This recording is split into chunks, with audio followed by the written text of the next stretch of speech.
ஸ்ரீ ஜனனி ஜோதிடம் YouTube channel பாரம்பரிய ஜோதிடத்தின் பண்பான வழிகாட்டி. நம்ம தியாகதுர்கம் ஸ்ரீ ஜனனி ஜோதிட ஆராய்ச்சி மைய நிர்வாக இயக்குனர் ஐயா ஜோதிட பேராசிரியர் ஜோதிட சக்கரவர்த்தி ஐயா வெள்ளையனையாவுடைய வரவேற்று பொருளை பெற்றிருக்கிறோம். தலைப்பு வந்து ஜோதிட ரகசியங்கள். அவர் எந்த ரகசியங்களும் பேசுவாங்க. மதிப்பிற்குரிய என்னுடைய குருநாதர் ஜோதிட செம்மல் திரு ஏழுமலை ஐயா அவர்களுக்கு என்னுடைய முதற்கண் வணக்கம்.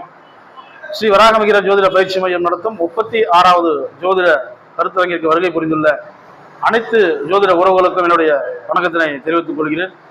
ஜோதிட ரகசியம் அப்படின்ற தலைப்புல இப்போ உங்ககிட்ட பேச இருக்கிறேன்.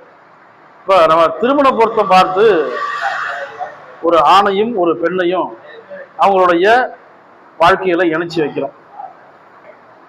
இப்போ திருமண பொருத்தம் பார்க்கும்போது என்னென்ன விதிகளை பார்க்க வேண்டும், என்னென்ன தோஷங்களை பார்க்க வேண்டும், என்னென்ன யோகங்களை பார்க்க வேண்டும், என்னென்ன பாக்கியங்களை பார்க்க வேண்டும், அதுக்கு எந்தெந்த பாவங்களை பார்க்க வேண்டும்.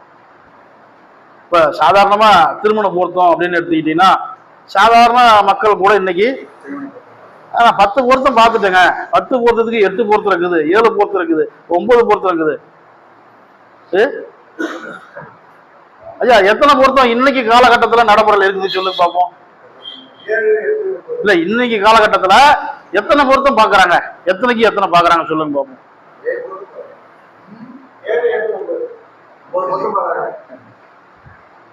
இல்லைங்கய்யா மொத்தமான பொருத்தம் எத்தனைங்கய்யா?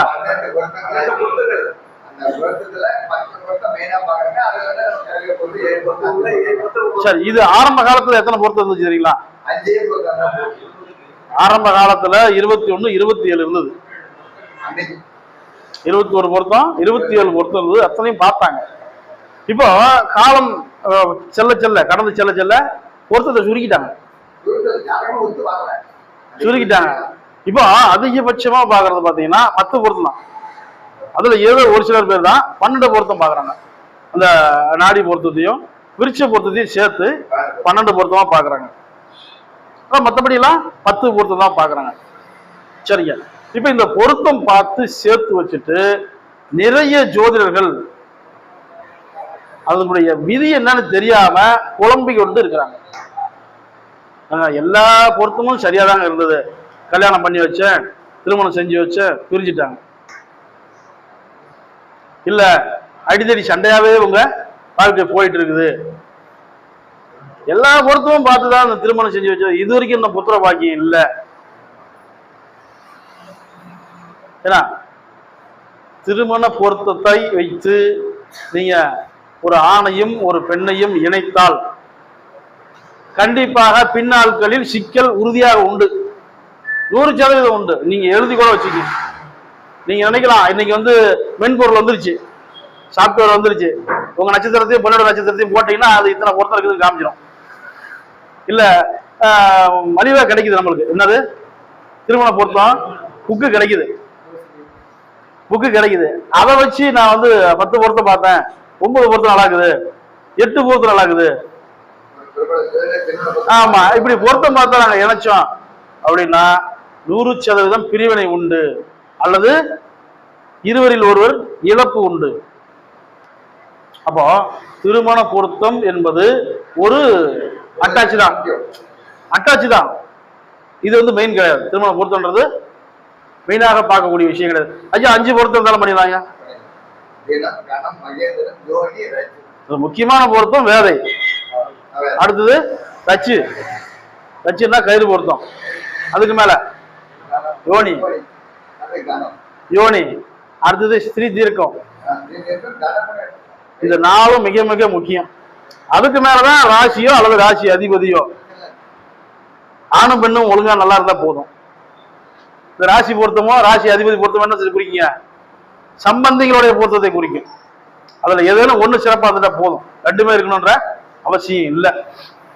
இதுல நமக்கு 5 பொருத்தம் சிறப்பா இருந்தா போதும், திருமணம் செய்யறதுக்கு உண்டான 2 பேருக்குமே தகுதி உண்டு. சரிங்க. இப்ப 10 பொருத்தம் பார்த்து சேர்த்து வச்சவங்களும் பிரிஞ்சு போயிடுறாங்க, 5 பொருத்தம் பார்த்து சேர்த்து வச்சவங்களும் பிரிஞ்சு போயிடுறாங்க. ஆனா நிறைய டைவர்ஸ் இன்றைய காலகட்டத்துல திருமண விஷயத்துல கணவன் மனைவி உறவுல நிறைய டைவர்ஸ் நடக்குது. இதெல்லாம் காரணம் என்னங்க? இப்ப திருமணம் நம்ம பாக்குறோமையா, இப்ப திருமணத்துல நம்ம என்னென்ன தோஷங்களை நம்ம முக்கியமா பார்ப்போம் பாருங்க, சொல்லுங்க பார்ப்போம்.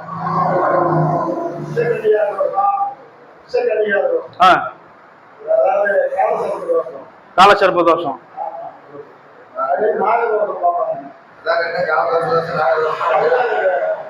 காலசர்ப்ப தோஷம், நாகதோஷம், ராகு தோஷம்,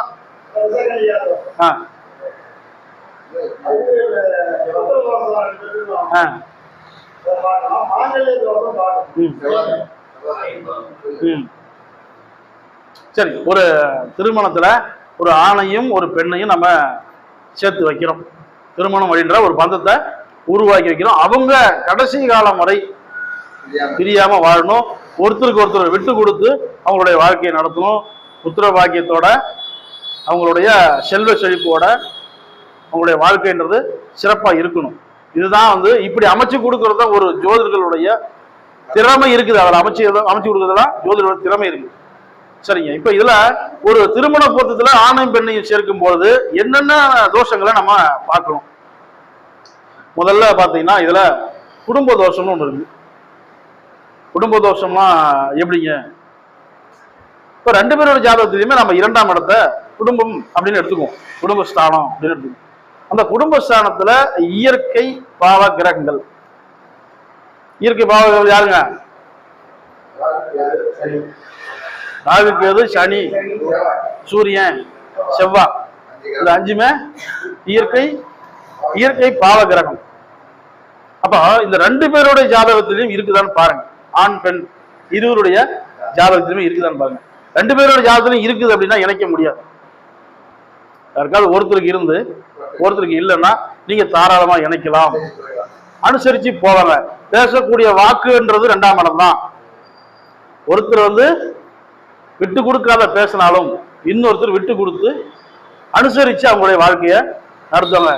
அப்போ கணவன் கத்திட்டு வந்தா என்ன பண்ணுவோம்? மனைவி அது பாட்டு கத்திட்டு கிடக்கட்டும். எவ்வளவு நேரம் கத்துவ? கொஞ்ச நேரம் கத்துவியா? இல்ல மனைவி கத்திட்டே இருக்குதா, பைக் எடுத்துட்டு கிளம்பு ஒரு பக்கம், கொஞ்ச நேரம் கத்துமா, சரி கத்தி அடங்கட்டும். இது வாக்குஸ்தானம், குடும்பஸ்தானம். வார்த்தைகள் வித்தியாசமா வரும். மனைவியிடமோ கணவனிடமோ இருந்து வார்த்தைகள் வித்தியாசமா வரும், மரியாதை குறைவா வரும். இந்த 2ஆம் இடத்துல யாருக்கெல்லாம் பாவகிரகங்கள் இருக்கிறதோ அவங்களுடைய வாக்கு வித்தியாசமா வரும்.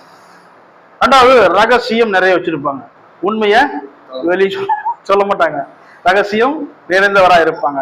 அப்போ இப்படி சேர்க்கும் போது 2 பேருக்குமே பாவகிரகம் இருந்து சேர்க்கும் போது கண்டிப்பா குடும்ப பிரிவு உண்டு. இதுக்கு பேரு குடும்ப பிரிவு, குடும்ப தோஷம். யாருக்காவது ஒருத்தருக்கு இருந்து ஒருத்தருக்கு இல்லைன்னா தாராளமா இணைக்கலாம், விட்டு கொடுத்து அனுசரிச்சு உங்களுடைய வாழ்க்கை குடும்பம் போயிட்டு இருக்கும். அடுத்தது என்ன தோஷங்க? இப்ப குடும்ப தோஷத்தை பார்த்தாச்சு. அடுத்தது இப்ப நம்ம ராகுகேது சொல்லியாச்சு, ராகுகேது தோஷமும் இதுலயே அடங்கிடும்.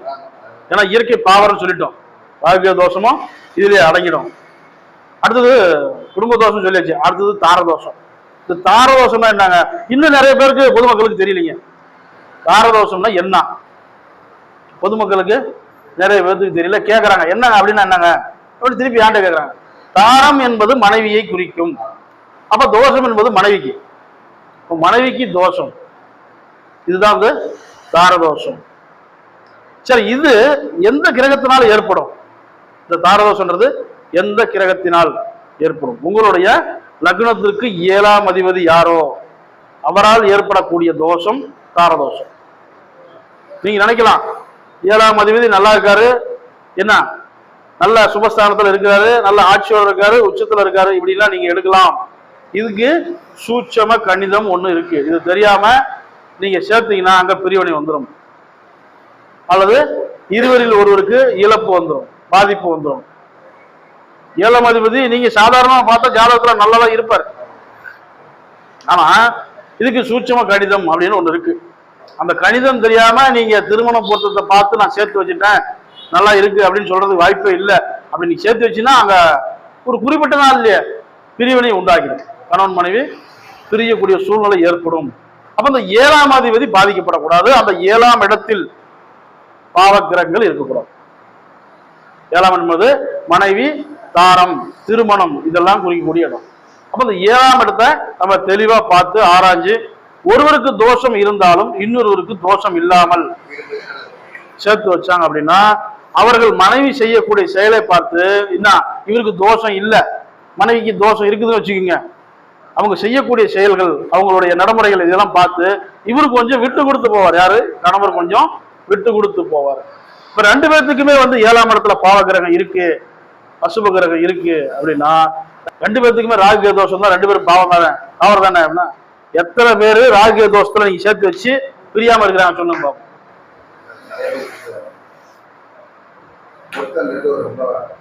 ரெண்டு பேர்த்துக்குமே ராகு தோஷம் இருக்குதுங்க. ரெண்டு பேர் ஜாதகத்தை நீங்க சேர்த்து வச்சுட்டீங்க, திருமண வாழ்க்கையில சேர்த்து வச்சுட்டீங்க. எத்தனை தம்பதிகள் பிரியாம ஒன்னா இருக்கிறாங்கன்னு சொல்லுங்க பாப்போம்.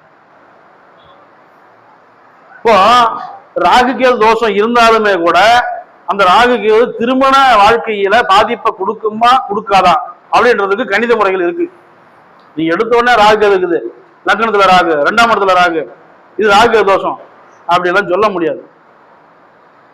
அந்த ராகுகேது திருமண வாழ்க்கையில சிக்கலை கொடுக்குமா கொடுக்காதா இதை தெரிஞ்சுக்கிறதுக்கு சூட்சம கணித முறைகள் இருக்கு.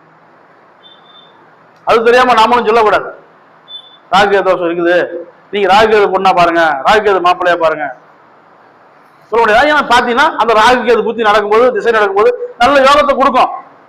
நாம என்ன சொல்லுவோம், திருமணத்துல சிக்கலை கொடுத்துரும், நம்ம இன்னொரு ஜாதகத்தை ராகுகேதோடு சேர்த்து இணைச்சி வைப்போம். அதனால அது யோகத்தை கொடுக்கும். இப்போ அந்த 7ஆம் இடம் தாரதோஷத்தை பார்த்தாச்சா, 7ஆம் அதிபதி பாதிக்கப்படக்கூடாது, 7ஆம் இடத்தில் பாவ கிரகங்கள் இருக்கக்கூடாது, இது தாரதோஷத்தை ஏற்படுத்தும். அடுத்தது என்ன தோஷம் இருக்குதுங்க, களத்திர தோஷம்.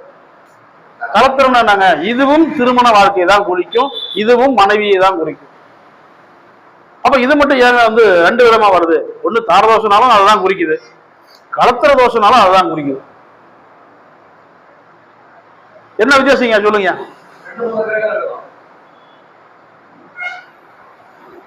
தாரதோஷத்துக்கு நான் சொல்லிட்டேன் 7ஆம் அதிபதி அவர் தான் தாரதோஷத்தை உண்டு பண்ணுவார். இந்த களத்திர தோஷத்தை உண்டு பண்ணக்கூடிய கிரகம் யாருங்க சொல்லுங்க? சுக்கிரன். களத்திர காரகன் அவர் தான். களத்திர காரகனால் ஏற்படக்கூடிய தோஷம் தான் களத்திர தோஷம். என்ன சொல்லுவான், சுக்கிரன் நீசமானவனுக்கு பொண்ணு கொடுக்காத. சுக்கிரன் பாதிக்கப்பட்டால் சுக்கிலம் இல்லை. ஐயா சுக்கிலம்னா புரியுதுங்களா? அந்த உயிரணுக்கள் வந்து என்ன ஆகும், நீர்த்து போயிடும். தாம்பத்திய வாழ்க்கையில அவனால சரியாக ஈடுபட முடியாது. சுக்கிரன் நீசமானவனுக்கு பெண் கொடுக்காது அப்படின்னு சொல்லுவாங்க. சுக்கிரன் மறையவும் கூடாதுங்க, 6, 8, 12 மறையவும் கூடாது, அஸ்தங்கம் ஆகக்கூடாது, மற்ற கிரகத்தோட மிக நெருங்கிய பாகையில இருக்கக்கூடாது. கிரக யுத்தம் ஆயிடும். 5 பாகைக்குள்ள நெருங்கினா கிரக யுத்தம் ஆயிடும். அதே போல ராகு கேதுவோட அவர்களுடைய நட்சத்திரத்துல அல்லது சனி பகவானோட சேர்க்கை கூடாது, சனி பகவானோட நட்சத்திரத்துல இருக்கக்கூடாது. இப்படி எல்லாம் இருந்துச்சுன்னா அங்க சுக்கிரன் பாதிக்கப்பட்டதாக அர்த்தம். கணவன் மனைவி உறவு, அந்த தாம்பத்திய உறவு, இல்லற சுகம் என்பது ஜாதகருக்கு திருப்தியை கொடுக்காது.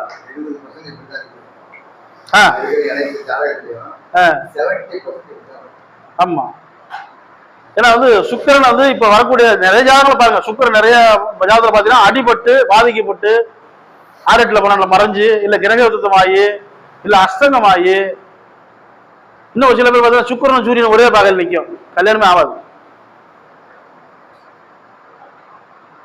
அந்த சுக்கிரன்றது கண்ணுக்கு காரகிரகம், சூரியனும் கண்ணுக்கு காரகிரகம். கண் சார்ந்த பிரச்சனைகள் வரும். அன்னி வீட்டுல சுக்கிர நேசம், அதுதான் இப்ப சொன்னேன், சுக்கிர நேசமானவங்களுக்கு பெண் கொடுக்காத. அதுக்கு அந்த கிரகம் வந்து புதன் அந்த வீடு கொடுத்து ஒரு ஆட்சியா இருக்கணும், உச்சமா இருக்கணும்,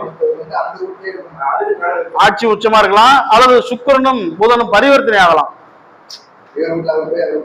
கண்ணியில சுக்கிரனும் துலாமல புதனும் இருந்தால் இது பரிவர்த்தனை, இவர் வீட்டுல அவரு, அவர் வீட்டுல இவர், இது நீச்சப்பாங்க ராஜயோகம்.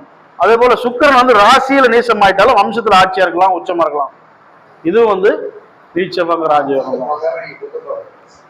அம்சத்திலேயே நீங்க பார்க்கணும். இப்போ நம்ம களத்திர தோஷத்துக்கு எந்த கிரகத்தினால இந்த களத்திர தோஷம் ஏற்படுது, அதனால ஜாதகருக்கு என்ன பலன் அப்படின்றத நம்ம சொல்லிட்டோம். இதுவும் தோஷம் தான். இப்படி தோஷமா இருக்குதுன்னா பெண் ஜாதகத்துல நீங்க யாரை பார்க்கணும், பெண் ஜாதகத்துல களத்திர காரகன் செவ்வாய். அந்த செவ்வாய் எந்த வகையிலாவது பாதிக்கப்பட்டிருக்கா? இங்க ஆண் ஜாதகத்துல சுக்கிரன் பாதிக்கப்பட்டு பெண் ஜாதகத்துல செவ்வாய் பாதிக்கப்பட்டு இது ரெண்டையும் ஒண்ணா சேர்த்தீங்கன்னா அங்க இல்லற சுகம் இல்லை, இல்லற சுகம் இல்லை, உடனே டைவர்ஸ் தான். இது வந்து தாம்பத்திய பிரச்சனையை ஏற்படுத்தும். இது கலத்திர தோஷம். அடுத்தது இன்னொரு தோஷம் இருக்குதுங்க, மாங்கல்ய தோஷம். இது மாங்கல்ய தோஷம் வந்து யாருக்கு பாக்குறதுங்க? பெண்ணுக்கு தான் பார்ப்போம். பெண்ணுக்கு எத்தனை இடத்தை பார்க்கலாம்? 8ஆம் இடம் தான் கணவனுடைய ஆயுள். மாங்கல்யன்றது கணவனுடைய ஆயுள். பெண் ஜாதகத்துல 8ஆம் அதிபதி நல்ல நிலைமையில் இருக்கணும். அவரு நீச்சமாகவோ வக்ரமாகவோ அஸ்தங்கமாகவோ கிரக யுத்தமாகவோ 6-8 பணம்ல மறைஞ்சோ 8ஆம் அதிபதி 8லயே ஆட்சியா இருக்கலாம்.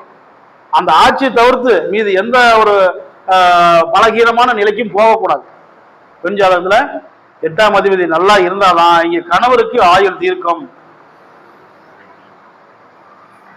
8ஆம் அதிபதி பாதிக்கப்பட்டா அல்லது 8ஆம் இடத்துல பாவகிரகம் இருந்து ராகுவோ சனியோ சூரியனோ செவ்வாயோ இருந்தால் கண்டிப்பாக கணவனை பாதிக்கும். சரி, இப்ப இப்படி இருக்கிற ஜாதகத்துல லக்னாதிபதி நீசமான ஒரு ஜாதகத்தை என்ன சொன்னாங்க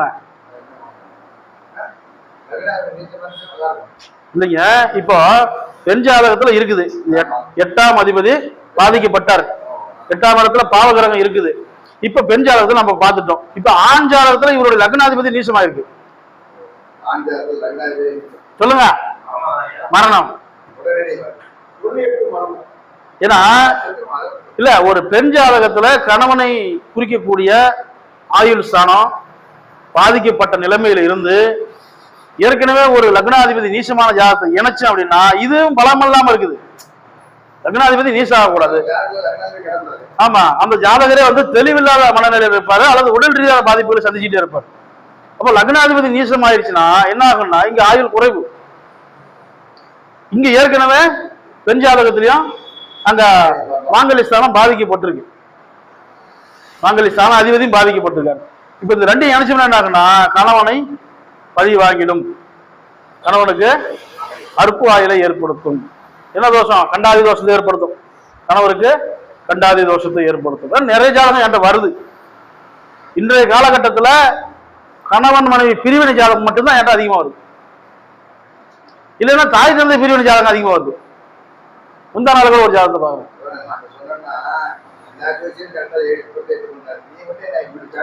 அப்படியே ஒரு கண்ட கேட்டாரு, இத்தனை ஜோசியத்தை பார்த்தேன், யாருமே தோஷம்னு சொல்லவே இல்லை, நீங்க மட்டும்தான் சொல்றீங்க.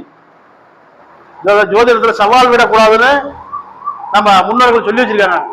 அதே மீறி நான் சவால் விடுவேன். ஏற்கனவே விட்டுருக்கேன். மரணத்தை கொடுப்பது யாருன்னு சொல்லி ஒரு வீடியோ போட்டிருக்கேன். அதுல சவால் விட்டே சொல்லியிருக்கேன். ஏன்னா இந்த ஸ்திரலக்கணத்துக்கு 9ஆம் இடம் பாதகம்னு சொல்லி இன்னமும் அதை புரளி போயிட்டே இருக்குது. அப்படி பாதகம் செஞ்சிருச்சு அப்படின்னா நான் சவால் விட்டு சொல்றேன். நீங்க என்ன சொல்றீங்கன்னா அதுக்கு நான் கட்டுப்படுறேன் அப்படின்னு நான் அந்த வீடியோவை சொல்லியிருக்கேன். ஸ்திரலக்கணத்தை பொறுத்த வரைக்கும் 9ஆம் இடம் பாதகம் இல்லை, 9ஆம் அதிபதி பாதகாதிபதி இல்லை. சரிங்க, இப்ப என்னென்ன தோஷம் பார்த்துருக்கோம்? குடும்ப தோஷம் பார்த்துட்டோம், கார தோஷம் பார்த்துட்டோம், கலத்திர தோஷம் பார்த்துட்டோம், மாங்கல்ய தோஷம் பார்த்துட்டோம். இப்போ மாங்கல்ய தோஷத்துக்கு என்ன பண்ணணும்? நாம ஜாதகத்தை நினைக்கும் போது மிக திறமையாக நாம வந்து ஜாதகத்தை கையாள வேண்டும். இந்தாண்ட லக்னாதிபதி நீசமா இருக்கக்கூடாது, இந்தாண்ட பெண் ஜாதகத்துல கலத்திர காரகன் போயிடக்கூடாது, 8ஆம் இடமும் பாதிக்கப்படக்கூடாது. அப்படி இருந்துச்சு அப்படின்னா கண்டிப்பாக அந்த ஜாதகத்தை இணைக்க வேண்டாம். அடுத்தது பஞ்சனை தோஷம் ஒன்று இருக்குங்க, இதுவும் திருமணத்துக்கு நீங்க பார்க்கணும். நிம்மதியான உறக்கம், போய் சாப்பிட்டுட்டு போய் கணவன் மனைவி ஒன்னா ஒரு இடத்துல கட்டில படுக்கிறாங்கன்னா மனைவி நொய் நொய் நொய் நொய் நொய்னு போட்டு தள்ளிக்கிட்டே இருக்கும், குறையா சொல்லும், நிம்மதியா தூங்க மாட்டான். குறை சொல்லியே வந்து இவன் தூக்கத்தை கெடுத்துடும்.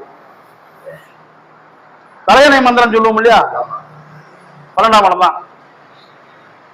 அப்போ இது ஒரு ஜாதகத்துல 12ஆம் இடம் என்பது 2 ஜாதகத்திலுமே வந்து பாதிக்கப்படக்கூடாது. ஒரு ஜாதகத்துல பாதிக்கப்பட்டாலும் இன்னொரு ஜாதகத்துல அந்த 12ஆம் அதிபதி நல்ல நிலைமையில இருக்கணும். 12ஆம் இடத்துல பாவகிரகம், இயற்கை பாவகிரகங்கள் நிற்கக்கூடாது. ராகுக்கு எது நிற்கக்கூடாது? சனி, செவ்வாய், சூரியன் இவர்கள் நின்றால் கண்டிப்பாக பஞ்சனை தோஷம் உண்டு. அப்போ நிம்மதியான உறக்கம் இருக்காது. ரெண்டாவது கணவன் மனைவிக்குள்ள அந்த தாம்பத்தியன்றது சிறக்காது, தாம்பத்திய உறவு சிறப்பா இருக்காது. ரெண்டாவது, இவங்களுக்கு அந்த எண்ண ஓட்டங்கள் இருக்காது, முழுமையான திருப்தி இருக்காது. இதுல வந்து பஞ்சமி தோஷம் இருக்குதான்னு 2 ஜாதகத்தை நீங்க பாருங்க. ஆண் பெண் ஜாதகத்துல 12ஆம் இடத்துல பாவகிரகம் இருக்குதா, 2 பேருக்கும் பாவகிரகம் இருந்துச்சுன்னா கண்டிப்பா இணைக்க வேண்டாம்.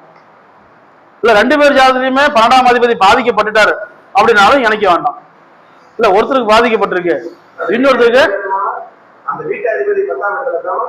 அதுதான் சொல்றேன். 2 பேர் ஜாதகத்திலையும் பாதிக்கப்பட்டால் இணைக்க வேண்டாம். ஒருத்தர் ஜாதகத்துல பாதிக்கப்பட்டு ஒருத்தர் ஜாதகம் நல்லா இருந்துச்சுன்னா தாராளமா இணைக்கலாம். நீ கத்துற வரைக்கும் கத்து, நான் பாட்டுக்கு இந்த பக்கம் திரும்பி படுத்துக்கு தூங்கிடுறேன். இப்படி எவ்வளவு நாளைக்கு கத்துவ? 1 மாசம் கத்துவியா? ஏன்னா இவனுக்கு 10ஆம் இடம் 12ஆம் இடம் சிறப்பா இருக்கு, அந்த அம்மாவுக்கு பாதிக்கப்பட்டிருக்கு, இவனுக்கு தூங்க கூடாது.